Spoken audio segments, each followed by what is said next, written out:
अगला सवाल जिहड़ा है वो है सानू आया भी कि सहस्कृति, क्योंकि श्री गुरु ग्रंथ साहब जी दे जिसले आपां सहज पाठ करते हैं तो पन्ना 1352 ते पहुँचते हैं तो उत्थे सहस्कृति सिरलेख दे नाल शब्द जिहड़े ने शुरू होंदे ने। तो सवालकर्ता ने पूछा भी सहस्कृति जिहड़ा शब्द है ਇਹਦਾ अर्थ की साहब प्रभु कीर्तन सिंह जी कृपा करो, अनम्यूट कर लो और सानू इहदे बारे जानना पाओ। वाहिगुरू जी खालसा वाहिगुरू जी की फतेह वाहिगुरू जी। जी की फतेह जी। सहस्कृति एक भाषा का नाम है जी, और सहस्कृति एक अजिही भाषा है जिहदे विच संस्कृत, पाली ते प्राकृत का मिश्रण है। और गाथा भी एक अजिही भाषा है जिहदे विच संस्कृत ते पाली ते कुछ होर भाषावां दा भी मिश्रण दस्सिया जांदा है। भावें सवाल तो सहस्कृति के बारे है, पर ये दोवें रिलेटिड ही क्वेश्चन हैं। दोवें भाषावां का आपस में एक रिश्ता है, क्योंकि दोनों भाषावां कई भाषावां के मिश्रण तो बनिया हैं। तो दास ने गुस्ताखी की है कि दोनों को इकट्ठे ही मैं लैन की कोशिश की है ताकि क्लैरिटी कुछ होर हो जाए। तो ये गाथा का जो शब्द का अर्थ है, ये कविता वास्ते या कहानी वास्ते कहा जाता है, जिहड़ी कहानी कविता रूप के विच कीती जाती है। और असी सहजे ही देख सकते हाँ कि जिहड़े विद्वानां ने व्याकरण नूं बड़ी करड़ी पकड़ दे के ते संस्कृत नूं आम लोगों की पहुँच तो बाहर कर दिता। तो जदों संस्कृत जानन वाले आम बोलियां दे विच विचरदे सन, ਸਾਹਿਤ लिखते सन या बोलते सन, तो उन्हां दी भाषा दे विच आम बोलियां जिहड़ियां ने वो रल जांदियां सन। ते इस तरह ये मिश्रित भाषावां जिहड़ियां ने होंद विच आ गईयां और ਵੱਖੋ ਵੱਖਰੇ ਕੰਮਾਂ ਦੇ ਵਾਸਤੇ ਇਹਨਾਂ ਭਾਸ਼ਾਵਾਂ ਦੀ ਵਰਤੋਂ ਹੋਣ ਲੱਗੀ। तो सहस्कृति भी एक मिश्रित भाषा है जिहदे विच पाली ते प्राकृत का संस्कृत के नाल मिश्रण है। ते गाथा दे विच भी इसे तरह ही 2-3 भाषावां का मिश्रण है। ते इन्हां दी जिहड़ी वरतों है वो कविता करन वास्ते हुंदी सी और खास परपज़ वास्ते हुंदी सी। जिवें गाथा जिहड़ी है ये भाषा वरती जाती सी कहानियां लिखण लई, लोकां दी उस्तत लिखण लई, और जिवें असी सोहले गांदे हाँ राजियां दे जिहड़े कवि हुंदे सन या इस तरह के जिहड़े रचनावां हुंदियां सी, उन्हां वास्ते गाथा शब्द जिहड़ी है ये भाषा जिहड़ी है वरती जाती सी। और ये ट्रैडिशनली हो रहा, अज दा नहीं हो रहा। ये कई विद्वान तां ये कहंदे हन कि ये भाषा जिहड़ी है गाथा ये आर्यां दे भी इत्थे आउण तो पहलां दी भाषा है। और इहदा संबंध जिहड़ा है ज़रतुस्त्र दे नाल इंडो इरानियन जिहड़ियां भाषावां ने, प्री इंडो इरानियन भाषावां दे नाल जा जोड़दे ने, क्योंकि ज़ोरोएस्टर दे धर्म दे विच जिहड़ियां ओहदियां रचनावां ने उन्हां नूं भी कुदरती गाथा ही कहा जाता है। तो वो भी कविता के रूप विच ही हन ते वो अज तक उन्होंने संभाल के रखिया होईयां हन और उन्होंने वो पूजा करन लगियां गाउंदे हन। तो ये उदों तो चली आ रही है आर्यां दे इत्थे आउण तो पहलां दी। तो इस करके ये भी कई विद्वान मनदे हन कि मूल तौर दे उत्ते प्राकृत भाषा सी, जिहदे विच बाद विच संस्कृत दा ते होर भाषावां दा विच मेल हो गया। तो खैर आपां इस चीज़ नूं छड्ड के अगे चलीए कि इहदी इंपॉर्टेंस सिर्फ ਇਹ ਧਾਰਮਿਕ ਜਿਹੜੀਆਂ ਰਚਨਾਵਾਂ ਨੇ ਉਹਨਾਂ ਦੇ ਵਾਸਤੇ ਬਹੁਤ ਵਰਤੋਂ ਕੀਤੀ ਗਈ ਹੈ। ਖਾਸ ਕਰਕੇ ਸਹਿਸਕ੍ਰਿਤੀ ਅਤੇ ਗਾਥਾ ਤੇ ਇਸ ਨਾਲ ਮਿਲਦੀਆਂ ਭਾਸ਼ਾਵਾਂ ਦੀ ਵਰਤੋਂ ਬੁੱਧ ਧਰਮ ਦੀਆਂ ਜਿਹੜੀ ਤ੍ਰਿਪਟਕ ਹੈਗੀਆਂ ਨੇ, ਉਹਨਾਂ ਦੀਆਂ ਪੁਸਤਕਾਂ ਨੇ ਜਿਨ੍ਹਾਂ ਦੇ ਵਿੱਚ ਬੁੱਧ ਧਰਮ ਦੇ ਉਪਦੇਸ਼ਾਂ ਦੀਆਂ ਗਾਥਾਵਾਂ ਨੇ, ਉੱਥੇ ਵਰਤੋਂ ਇਹਨਾਂ ਦੀ ਬਹੁਤ ਕੀਤੀ ਗਈ ਹੈ। ਤੇ ਇਸੇ ਤਰ੍ਹਾਂ ਜੈਨ ਧਰਮ ਦੀਆਂ ਪੁਸਤਕਾਂ ਵਿੱਚ ਵੀ ਇਹਨਾਂ ਦੀ ਵਰਤੋਂ ਬਹੁਤ ਕੀਤੀ ਗਈ ਹੈ। तो इस सारी चर्चा तो ये स्पष्ट हो जाता है कि ये भाषावां जिहड़ियां हन मिश्रित भाषावां हन, ये संस्कृत नहीं है। भावें सानू पहली नज़र च कई बारी अनजानपुणे च भुलेखा पै जाता है, और इस दे उत्ते संस्कृत दी व्याकरण भी जिहड़ी है वो लागू नहीं होंदी। और जिस इलाके दे विच भाषावां बोलियां जांदियां सन उस इलाके दी भाषा दे भी कुछ अंश जिहड़े हन ਉਹ ਇਹਨਾਂ ਦੇ ਵਿੱਚ ਆ ਜਾਂਦੇ ਸਨ। ਜਿਵੇਂ ਕਿ ਪੰਜਾਬ ਵਿੱਚ ਬੋਲੀਆਂ ਜਾਣ ਵਾਲੀਆਂ ਭਾਸ਼ਾਵਾਂ ਦੇ ਵਿੱਚ ਪੰਜਾਬੀ ਦੇ ਅੰਸ਼ ਆ ਜਾਣੇ ਕੁਦਰਤੀ ਹਨ, ਕੁਝ ਸ਼ਬਦ ਪੰਜਾਬੀ ਦੇ ਵੀ ਆ ਜਾਂਦੇ ਹਨ। ਇਹ ਦੋਵੇਂ ਜਿਵੇਂ ਮੈਂ ਪਹਿਲਾਂ ਕਿਹਾ ਸੰਸਕ੍ਰਿਤ ਤੋਂ ਫਰਕ ਹਨ ਤੇ ਇਹਨਾਂ ਦੇ ਉੱਤੇ ਸੰਸਕ੍ਰਿਤ ਦੀ ਵਿਆਕਰਣ ਲਾਗੂ ਨਹੀਂ ਹੁੰਦੀ। तो इंज ਅਸੀਂ ਇਹ ਸਮਝ ਸਕਦੇ ਹਾਂ ਕਿ ਸੰਸਕ੍ਰਿਤ ਦੀ ਜਿਹੜੀ ਸਖਤ ਵਿਆਕਰਣ ਹੈ ਉਸ ਤੋਂ ਥੋੜਾ ਜਿਹਾ ਛੁਟਕਾਰਾ ਪਾਉਣ ਲਈ ਇਹ ਭਾਸ਼ਾਵਾਂ ਹੋਣੀ ਚਾਹੀਆਂ। पर इत्थे एक बड़ी अचंभे वाली गल है कि कई विद्वानों ने यह भी ऑब्जेक्शन की है ਕਿ ਜਿਹੜੀ ਗੁਰੂ ਗ੍ਰੰਥ ਸਾਹਿਬ ਜੀ ਦੇ ਵਿੱਚ ਇਹ ਬਾਣੀਆਂ ਹਨ, ਇਹ ਸੰਸਕ੍ਰਿਤ ਦੀ ਵਿਆਕਰਨ ਦੇ ਮੁਤਾਬਕ ਨਹੀਂ ਹਨ। ਤੇ ਉਹਨਾਂ ਨੇ ਤਾਂ ਇੱਥੋਂ ਤੱਕ ਕਹਿ ਛੱਡੇ ਨੇ, ਸ਼ਬਦ ਵਰਤ ਛੱਡੇ ਨੇ ਕਈ ਜਿਹੜੇ ਅਨਮਤੀ ਵਿਦਵਾਨ ਨੇ, ਕਿ ਗੁਰੂ ਨਾਨਕ ਸਾਹਿਬ ਨੂੰ ਜਾਂ ਗੁਰੂ ਅਰਜਨ ਦੇਵ ਪਾਤਸ਼ਾਹ ਨੂੰ ਸੰਸਕ੍ਰਿਤ ਦੀ ਵਿਆਕਰਨ ਨਹੀਂ ਆਉਂਦੀ। ਤੇ ਜਦੋਂ ਉਹ ਇਹ ਗੱਲਾਂ ਕਹਿੰਦੇ ਨੇ, ਅਸਲ ਦੇ ਵਿੱਚ ਜਿਵੇਂ ਭਾਈ ਕਾਹਨ ਸਿੰਘ ਨਾਭਾ ਜੀ ਦੇ ਸ਼ਬਦ ਜਿਹੜੇ ਨੇ ਉਹ ਆਪ ਜੀ ਦੇ ਸਾਹਮਣੇ ਦੁਹਰਾਵਾਂ, ਕਿ ਅਸਲ ਦੇ ਵਿੱਚ ਉਹ ਆਪਣੀ ਅਗਿਆਨਤਾ ਦਾ ਹੀ ਇਜ਼ਹਾਰ ਕਰ ਰਹੇ ਹੁੰਦੇ ਹਨ, ਕਿਉਂਕਿ ਉਹ ਭਾਸ਼ਾ ਜਿਹੜੀ ਸੰਸਕ੍ਰਿਤ ਹੈ ਹੀ ਨਹੀਂ, ਉਹਦੇ ਉੱਤੇ ਸੰਸਕ੍ਰਿਤ ਭਾਸ਼ਾ ਦੀ ਵਿਆਕਰਨ ਕਿਵੇਂ ਲਾਗੂ ਹੋ ਸਕਦੀ ਹੈ। ਉਹਨਾਂ ਵਿਚਾਰਿਆਂ ਨੂੰ ਇਹ ਨਹੀਂ ਪਤਾ ਕਿ ਇਹ ਭਾਸ਼ਾ ਹੀ ਦੂਜੀ ਹੈ, ਤੇ ਉਹ ਜ਼ਬਰਦਸਤੀ ਇਹ ਕਹਿ ਕੇ ਕਿ ਇਹਦੇ ਤੇ ਸੰਸਕ੍ਰਿਤ ਦੀ ਭਾਸ਼ਾ ਵਿਆਕਰਨ ਲਾਗੂ ਨਹੀਂ ਹੁੰਦੀ, ਇਹ ਸ਼ਾਇਦ ਅਗਿਆਨਤਾ ਦਾ ਵਿਸ਼ਾ ਹੈ, ਪਰ ਅਸਲ ਵਿੱਚ ਇਹ ਗੱਲ ਕਹਿ ਕੇ ਉਹ ਆਪਣੀ ਅਗਿਆਨਤਾ ਹੀ ਜਿਹੜੀ ਹੈ ਉਹ ਸ਼ੋਅ ਕਰ ਰਹੇ ਹੁੰਦੇ ਹਨ।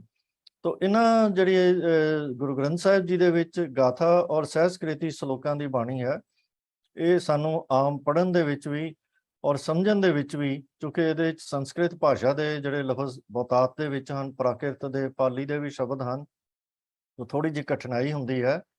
ਪਰ ਇਸ ਤੋਂ ਅਸੀਂ ਇਹ ਵੀ ਅੰਦਾਜ਼ਾ ਲਗਾ ਸਕਦੇ ਹਾਂ ਕਿ ਸਤਿਗੁਰੂ ਜੀ ਨੇ ਕਿੰਨੀ ਵਾਈਡ ਵੈਰਾਈਟੀ, ਕਿੱਥੋਂ ਜਿਹੜੇ ਕਿਹੜੇ ਧਰਮਾਂ ਦੇ ਜਿਹੜੇ ਲੋਕ ਸਨ ਉਹਨਾਂ ਨਾਲ ਚਰਚਾ ਕੀਤੀ। ਜੇ ਮੰਨ ਲਈਏ ਕਿ ਬੁੱਧ ਧਰਮ, ਜੈਨ ਧਰਮ ਦੇ ਵਿਦਵਾਨਾਂ ਜਾਂ ਹੋਰ ਧਰਮਾਂ ਦੇ ਵਿਦਵਾਨਾਂ ਦੇ ਨਾਲ ਚਰਚਾ ਕਰਦੇ ਹਾਂ, ਇਸ ਭਾਸ਼ਾ ਦੇ ਵਿੱਚ ਚਰਚਾ ਹੋਈ ਹੋਵੇਗੀ, ਤੇ ਇਸ ਕਰਕੇ ਉਹਨਾਂ ਨੇ ਇਸ ਭਾਸ਼ਾ ਦੇ ਵਿੱਚ ਇਹ ਬਾਣੀਆਂ ਰਚੀਆਂ, ਤੇ ਸ਼ਾਇਦ ਉਹਨਾਂ ਨੂੰ ਆਪਣੀ ਗੱਲ ਸਮਝਾਉਣ ਵਾਸਤੇ ਇਹ ਬਾਣੀ ਵਰਤੀ। ਤੋ ਇਸ ਤੋਂ ਸਾਨੂੰ ਇਹ ਵੀ ਸਮਝ ਆਉਂਦੀ ਹੈ ਕਿ ਸਤਿਗੁਰੂ ਜੀ ਦਾ ਭਾਸ਼ਾਵਾਂ ਦਾ ਗਿਆਨ ਕਿੰਨਾ ਵਾਈਡ ਸੀ, ਔਰ ਕਿੱਥੇ ਤੱਕ ਮਤਲਬ ਕਿੰਨੀਆਂ ਭਾਸ਼ਾਵਾਂ ਜਿਹੜੀਆਂ ਆਮ ਲੋਕਾਂ ਦੀ ਸਮਝ ਵਿੱਚ ਵੀ ਨਹੀਂ ਆਉਂਦੀਆਂ, ਉਹ ਵੀ ਭਾਸ਼ਾਵਾਂ ਵਰਤ ਕੇ ਉਹਨਾਂ ਨੇ ਸਿੱਖੀ ਦਾ ਪ੍ਰਚਾਰ ਕੀਤਾ। ਹੋਈਆਂ ਭੁੱਲਾਂ ਦੀ ਖਿਮਾ ਕਰਨੀ ਜੀ। ਵਾਹਿਗੁਰੂ ਜੀ ਕਾ ਖਾਲਸਾ, ਵਾਹਿਗੁਰੂ ਜੀ ਕੀ ਫਤਿਹ। ਇਹ ਸੰਸਕ੍ਰਿਤੀ ਜੋ ਹੈ ਸੰਸਕ੍ਰਿਤ ਨਹੀਂ ਹੈ, ਇਹ ਹੋਰ ਬੋਲੀਆਂ ਦਾ ਮਿਸ਼ਰਣ ਹੈ। ਵੀਰ ਜੀ ਨੇ ਬੜੀ ਨੁਕਤੇ ਦੀ ਗੱਲ ਦੱਸੀ ਹੈ, ਔਰ ਬਿਲਕੁਲ ਠੀਕ ਹੈ ਕਿ ਆਮ ਤੌਰ ਤੇ ਪ੍ਰਭਾਵ ਇਹੀ ਪੈ ਜਾਂਦਾ ਹੈ ਕਿ ਸ਼ਾਇਦ ਇਹ, ਕਿਉਂਕਿ ਅੱਖਰ ਵੀ ਮਿਲਦੇ ਨੇ ਸੰਸਕ੍ਰਿਤੀ ਤੇ ਸੰਸਕ੍ਰਿਤ, ਤੋਂ ਟਪਲਾ ਲੱਗ ਜਾਂਦਾ ਵੀ ਕਿਤੇ ਸੰਸਕ੍ਰਿਤ ਹੈ, ਤੇ ਨਹੀਂ ਹੈ। ਵੀਰ ਜੀ ਨੇ ਤਾਂ ਬਹੁਤ ਡਿਟੇਲ ਸਾਨੂੰ ਦੱਸਿਆ ਇਹਦਾ origin ਵੀ ਕਿੱਥੋਂ ਹੈ, ਤਾਂ ਬਹੁਤ ਆਪ ਜੀ ਦਾ ਧੰਨਵਾਦ ਹੈ। तो मैं आस रखता संगत जी के जिस तरह ये सवाल पूरी बरीकी नाल डिस्कस किए जाते हैं, आप जी जरूर उन्हां नाल एग्री करोगे। हाँ, फिर भी जिथे भी कोई डिसएग्री होवे या कोई समझो साडे कोलों सैवन या किसी तरीके नाल गलती हो गई होवे, तो कृपा करके उन्हें सुधारना जरूर ग्रुप चैट च लिख सकते हो या सानू बाद विच दस सकते हो। तो संगत जी, डॉक्टर कृपाल सिंह जी ने साडे नोटिस लिया, बड़ी अच्छी गल है कि अज लेबर डे है, तो कहते भी सारी सिख संगत नूं लेबर डे जिहड़ा ये, क्योंकि गुरु नानक साहब पातशाह ने जिहड़े सानूं असूल दिते ने, आम असीं सुणदे हां कि किरत करो, नाम जपो, वंड छको, ये तीन असूल ने। तो मैं समझा भी किरत करो सब तो पहला पढ़िया जाता कि किरती होना बड़ा जरूरी। जिहड़ा बंदा विहलड़ है, भावें उहदे कोल किन्नी भी धन दौलत होवे, वो बंदा जिहड़ा है वो जे किरती नहीं है तो वो फिर नाम जपण वाले पासे किवें जाएगा। सो नाम जपण तो पहला किरत रखने का मतलब ही है कि ये साडा मत जिहड़ा है ये किरतियां दा मत है, वेलड़ां दा मत नहीं है, लुटेरियां दा मत नहीं है।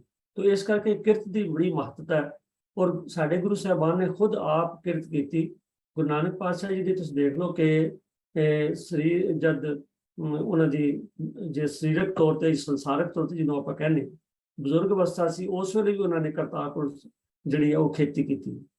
तो इसदा मतलब किरत का बड़ा इंपॉर्टेंस है। तो इसलिए अज का दिन लेबर डे जिहड़ा है वो साडे लई बहुत महत्वपूर्ण है। तो आओ अज के दिन विच अपने अंदर फरोलीए कि असीं इन्हां तिन्नां असूलां ते किन्ना क चल रहे। किरत करो, नाम जपो, वंड छको, क्योंकि जिहड़ा किरती है उन्होंने नाम जपण की प्रेरणा मिलेगी। तो जिहड़ा बंदा नाम जपदा है वही वंड के छक सकदा है, वरना दुनिया के बड़े बड़े अमीर धनाड़ बैठे ने, वो वंड के नहीं सकते, लोगों को होर लुट के बेशक अपने तिजोरियां भरते जान, परंतु जिहड़ा नाम रसिया होएगा, जिहने किरत कीती है, नाम जपिया, नाम जपण वाला जिहड़ा है वो वंड छकेगा।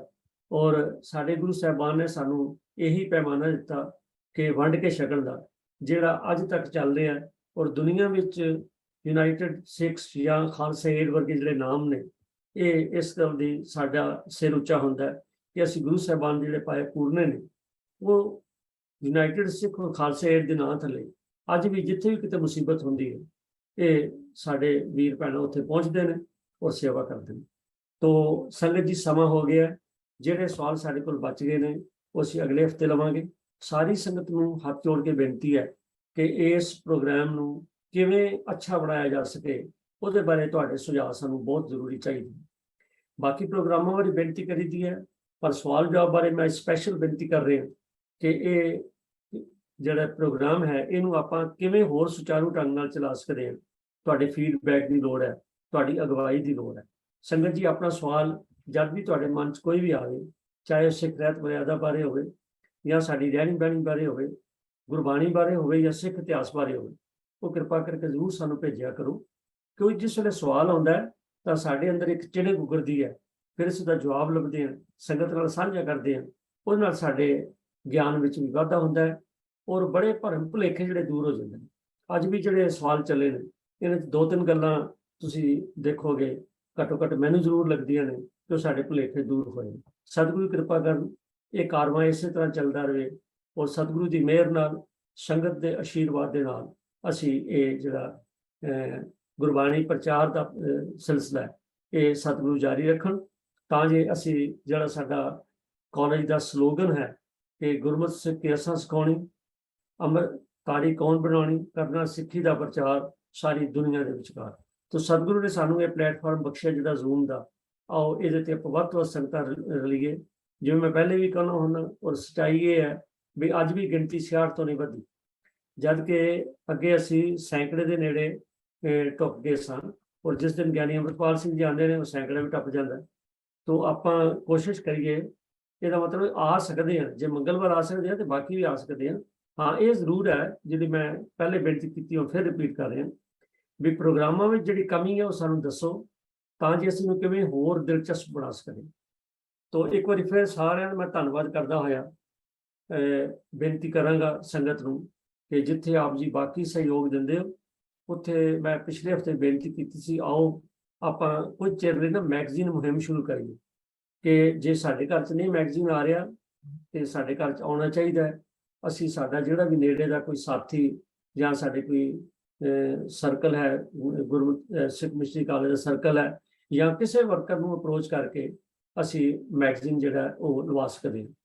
ਜੇ ਸਾਡੇ ਕੋਲ ਆ ਰਿਹਾ ਤੇ ਘੱਟੋ ਘੱਟ 1-2 ਹੋਰ ਜਿਹੜੇ ਨੇ ਉਹ ਆਪਣੇ ਵੀਰ ਭੈਣਾਂ, ਆਂਢੀ ਗੁਆਂਢੀ, ਰਿਸ਼ਤੇਦਾਰ ਨੂੰ ਇਹ ਜ਼ਰੂਰ ਲਓ। ਇੱਕ ਮੈਂ ਸੁਜੈਸ਼ਨ ਹੋਰ ਦਿੱਤੀ ਸੀ ਬਈ ਜਿਸ ਵੇਲੇ ਕਿਸੇ ਦਾ ਬਰਥਡੇ ਹੋਵੇ ਤੇ ਅਸੀਂ, ਸਾਡਾ ਰਿਵਾਜ ਹੈ ਉਹਨੂੰ ਗਿਫਟ ਭੇਜਦੇ ਹਾਂ, ਤੇ ਮੈਂ ਬੇਨਤੀ ਕਰਾਂਗਾ ਜਿਸ ਦਾ ਬਰਥਡੇ ਹੋਵੇ ਕਿਸੇ ਵੀਰ ਭੈਣ ਭਰਾ ਦੋਸਤ ਦਾ, ਤਾਂ ਉਹਨੂੰ 1 ਸਾਲ ਲਈ ਸਿੱਖ ਫੁਲਵਾੜੀ ਮੈਗਜ਼ੀਨ ਜਿਹੜੀ ਹੈ ਉਹ ਲਵਾ ਦਿਓ, ਉਹਦੇ ਐਡਰੈਸ ਤੇ ਭੇਜੋ ਵੀ ਇਹ ਸਾਡਾ ਗਿਫਟ। ਦੂਜੇ ਗਿਫਟਾਂ ਨਾਲ ਇਹ ਗਿਫਟ ਬੜਾ ਕੀਮਤੀ ਹੈ।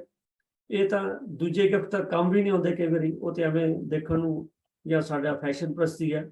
ਇਹ ਜਿਹੜਾ ਹੈਗਾ ਇਹਨੂੰ ਪਤਾ ਨਹੀਂ ਕਿੰਨਿਆਂ ਕਿਤੇ ਪੜ੍ਹਨਾ ਹੈ ਤੇ ਉਹ ਗਿਫਟ ਕਿੰਨਿਆਂ 'ਚ ਵੰਡਿਆ ਜਾਣਾ, ਤੇ ਅਗਲੇ ਸਾਲ ਫੇਰ ਬਰਥਡੇ ਤਾਂ ਇਹਨੂੰ ਰਿਨਿਊ ਕਰਾਓ।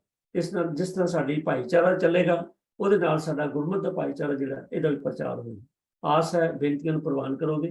ਅੱਜ ਦਾ ਪ੍ਰੋਗਰਾਮ ਨਿਭਾਉਂਦਿਆਂ ਬਹੁਤ ਸਾਰੀਆਂ ਤਰੁੱਟੀਆਂ ਗਲਤੀਆਂ ਹੋ ਜਾਂਦੀਆਂ ਨੇ। ਮੈਂ ਪੈਨਲ ਦੀ ਬਿਹਾਫ ਤੇ ਆਪ ਸਭ ਪਾਸੋਂ ਖਿਮਾ ਮੰਗਦਾ ਔਰ ਆਸ ਰੱਖਦਾ ਕਿ ਇਸੇ ਤਰ੍ਹਾਂ ਤੁਸੀਂ ਸਾਡੇ ਨਾਲ ਜੁੜਦੇ ਰਹੋਗੇ। ਸਤਿਗੁਰੂ ਦੀ ਕਿਰਪਾ ਸਾਨੂੰ ਮਿਲਦੀ ਹੈ। ਭੁੱਲਾਂ ਦੀ ਖਿਮਾ, ਫਤਿਹ ਸਾਂਝੀ ਕਰੋ ਜੀ। ਵਾਹਿਗੁਰੂ ਜੀ ਕਾ ਖਾਲਸਾ, ਵਾਹਿਗੁਰੂ ਜੀ ਕੀ ਫਤਿਹ।